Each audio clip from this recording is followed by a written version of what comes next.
Welcome to speedearning.com। Commodities में जब हम लोग ट्रेडिंग करते हैं तो कई सारी ऐसी केस हिस्ट्रीज होती है जिनसे आपको काफ़ी सीखने को मिल सकता है। तो रिसेंटली हम गोल्ड मिनी का एक ऐसा real trading history trading case discuss करना चाहेंगे जिससे आपको काफ़ी कुछ समझ में आएगा। गोल्ड का जो लेटेस्ट हाई रहा है पीछे वो लगभग 31,300 के आसपास रहा। तो एक दिन जब रिसेंटली गोल्ड मिनी ने अपना हाई बनाया था तो पिछले 6 महीने में जो भी हाई बनाया था उसके करीब वो चला गया था। हम कह सकते हैं कि 31,380 का लेवल रहा होगा और ये 31,250 के आसपास चल रहा था। ऐसे में आपको टेक्निकली ऐसा करना चाहिए कि वो जो लेवल है उससे कुछ ऊपर ही अपने बाइंग ऑर्डर लगा के रखो। लेकिन जब इस तरह की बात आती है कि ये लेवल तोड़ के गोल्ड सीधा भाग सकता है तो कई सारे लोग वहीं पे अपनी बाइंग कर लेते हैं जहाँ खड़ा है। तो बजाय उसको 31,400 के ऊपर खरीदने के बजाय उसको 31,250 270 के लेवल पे लोगों ने खरीद लिया। और जब इस तरह का कोई पोटेंशियल लेवल या रेजिस्टेंस तोड़ने के लिए चीज़ें आती है और सारी दुनिया इस इंतज़ार में होती है कि बस अब तो ये रेजिस्टेंस टूटेगा और यहाँ से भाग के नया हाई बनेगा, उसी वक्त एक अनएक्सपेक्टेड डिप आता है, अप्रत्याशित ऐसा डिप आता है जो बड़ा शॉकिंग होता है। वहाँ से 250 से सीधा गिरा और क्या लेवल आ गया 30,800 और 30,750 का एक लेवल था पोटेंशियल सपोर्ट कि वहाँ से अगर तो होता है फिर तो उसके भी काफ़ी नीचे जाने के चांसेस बन रहे हैं। तो ऐसे मौके पे सपोज़ आपने 31,250 पे आपने वो चीज़ें अपना कुछ लॉट 1 या 2 मिनी लॉट ले रखे तो नुकसान तो हो ही रहा है। 400 पॉइंट नीचे आ चुकी चीज़, घबराने से कोई मतलब नहीं। हम हमेशा आपसे कहेंगे कि जब 4,000 रुपये आपको लग रहे हों तो आप 4,500 का मन बना लेना। परसेंटेज में सोच लो कि 100 रुपये नहीं 110 रुपये से, वहाँ घबराने से कोई फ़ायदा नहीं। क्योंकि जब आप ऐसे घबराते हो तो हो सकता आप बिल्कुल बॉटम पे चीज़ों को बेच के आ जाएं या एकदम पीक पे नुकसान में मैक्सिमम लॉस बुक कर लें और आपकी लॉस बुक करते ही चीज़ें पलट जाए, रिवर्सल हो जाए।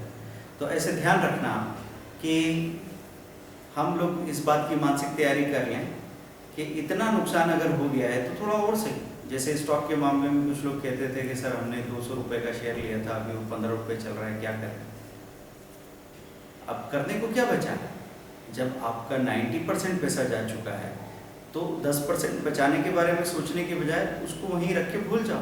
और अगर थोड़ा सा और कैलकुलेटेड रिस्क लेना है और वो चीज़ में थोड़ी भी कहीं उम्मीद संभावनाएं दिख रही है तो नीचे थोड़ा सा और खरीद लिया, ताकि जब उछाल आएगा तो वो एवरेज तक तो नहीं पहुंच पाएगी चीज़, लेकिन ऐसा उछाल आता है कि 200 की चीज़ 20 पे आ गई और 20 से 25 तक गई तो हम 25 पे नया जो लिया है और पुराना जो है उसमें से भी आधा बेच के बाहर निकला है।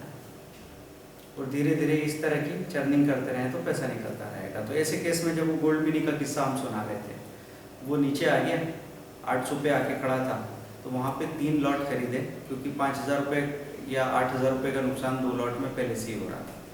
तो वहाँ पे 3 लॉट खरीदे 50 पॉइंट का स्टॉप लॉस लेके और उसके नीचे मतलब जो सपोर्ट लेवल है उसके भी काफ़ी नीचे हमने 2 सेलिंग एक्स्ट्रा लगा के रख दी कि अगर ये यहाँ से पलट के जाता है तो लुढ़केगा सीधा, फिर तो हो सकता है 500 पॉइंट लुढ़क जाए।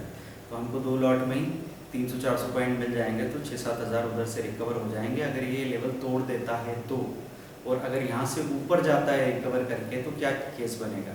तो वहाँ पे हमने 3 या 4 लॉट और बाई कर लिए, 50 पॉइंट का स्टॉप लॉस ले लिया। 8,000 रुपये अगर पहले जा रहे हों तो 2,000 रुपये और देने की मानसिकता अगर बना ले सही मौके पे तो काफ़ी फ़ायदा हो सकता है। 4 लॉट लिए 800 पे, 750 का स्टॉप लॉस लगाया, 800 से सीधा वो रिकवर करके 950 आ गया। उसी वक्त दिख रहा था कि 4 लॉट में 6,000 रुपये कवर हो रहे थे। अगले दिन वहाँ पे 2 या 3 लॉट आपने बेच दिए, अगले दिन वो 30,050, 30,100, 31,050, 31,100 के आसपास खुल गया, वहाँ आपने बेच दिया। ऐसे करके हम अपने ट्रेड को रिपेयर कर सकते हैं। घबराने से कभी कोई फ़ायदा नहीं होता, क्योंकि जो होना था वो हो चुका है। अगर आप घबराने का शौक रखते हैं तो पहले घबराना चाहिए था, जहाँ पे आप बगैर स्टॉप लॉस के लेके बैठ गए थे।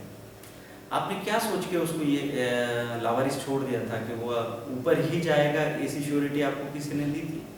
तो हम कह रहे हैं कि घबराने का शौक है तो सही समय पे ही घबरा लेना चाहिए था, लेकिन वहाँ नहीं घबराए, और जब चीज़ें बिगड़ चुकी है और आप सुधारने को कुछ खास नहीं बचा, तो आप ठंडे दिमाग से सोचिए, कोई ना कोई रास्ता हर जगह हर ट्रेड में निकल आएगा कि आप अपने लॉस को कम से कम आधा तो कवर कर ही पाएंगे। और एक ही बार में लॉस कवर करने का जो तरीका है उसको तो हम वैसे भी गलत मानते हैं। हम चाहते हैं कि आपको अगर बड़ा लॉस हो जाए तो आप छोटे छोटे टुकड़े में उस लॉस को कवर करते चले जाइए। 2 मिनट में आपका प्रॉब्लम ख़त्म हो जाता है और फिर एक नया सही सिलसिला शुरू हो जाता है। तो ये था गोल्ड मिनी का ट्रेड रिपेयर। रेट को लेके एक एग्जांपल हमने आपको दिया है ना। एक्चुअल रेट इससे इधर उधर भी हो तो कंफ्यूज होने की ज़रूरत नहीं है, सिर्फ हम कंसेप्ट को समझें। Thank you very much, bye.